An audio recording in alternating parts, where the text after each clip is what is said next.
Nah teman-teman, sekarang saya lagi ada di Jama-Jama Project bareng ownernya Mas Fajar. Ini Mas Fajar mau ngajarin saya gimana cara menyablon yang baik dan benar. Seumur-umur belum pernah saya. Jadi support kaos tapi suruh nyablon sendiri. DIY. Oh ini masukin. Oke, ini gunanya ya. Oke Om. Ini proses nyablon nih begini nih, langsung dihandle oleh ownernya Mas Fajar nih, Jama-Jama Project.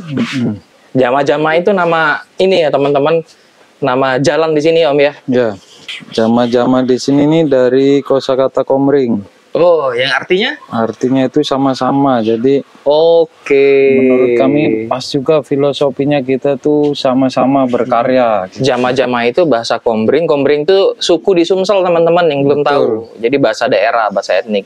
Jama-Jama yang artinya bersama-sama. Jadi kalau event tuh ini yang sering dibawa Om ya? Kadang ini sama yang digital sekarang tuh. Oke. Isinya 6 palet papan kan. Kalau yang untuk event tuh 1 atau 2. Nah, besok malam udah dipakai nih Om. Kira-kira. Oh gitu ya? Coba aku mau lihat Om. Ini. Oke. 3 kali Om. Ya, Oke. Oh, ini baru hitamnya dulu ya. Ya ada apa base? Boleh.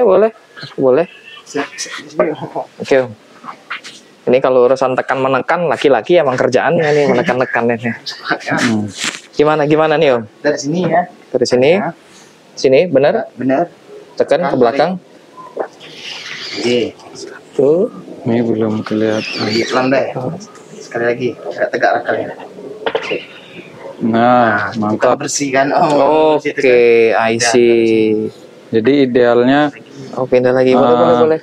Jadi kalau di teori itu, Om Andi,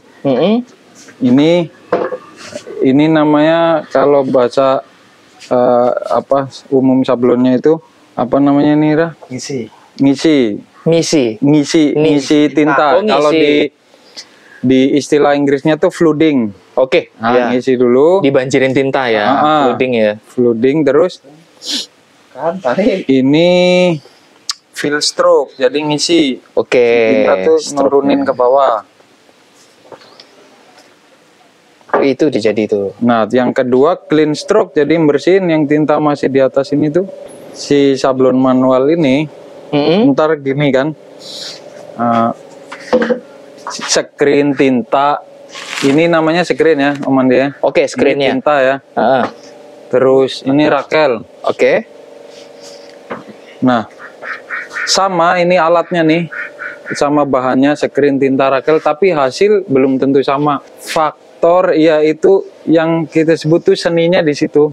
Orangnya yang nyablon beda, kayak masak lah. Dikasih bahan racikan sama tuh rasa belum tentu sama. Nah, Betul. nyablon ini alat dikasih sama ini.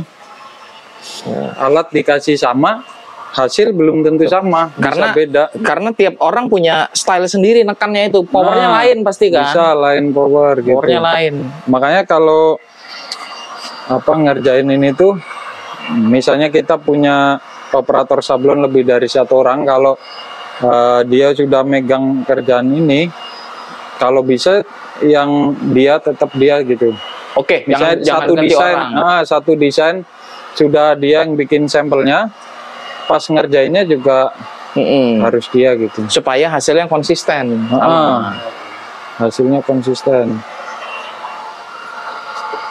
Oh ini proses apa nih Om namanya Om? Ini pengeringan. Jadi setelah tinta tadi kan masih basah. Iya. Itu sebelum nimpa ke warna lain harus dikeringi dulu. Oke. Baru bisa kita naik warna lainnya. Jadi berapa banyak tergantung desainnya perlu berapa warna gitu ya?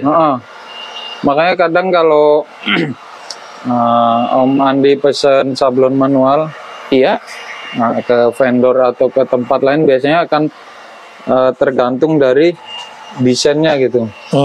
Di harga kos produksinya ya.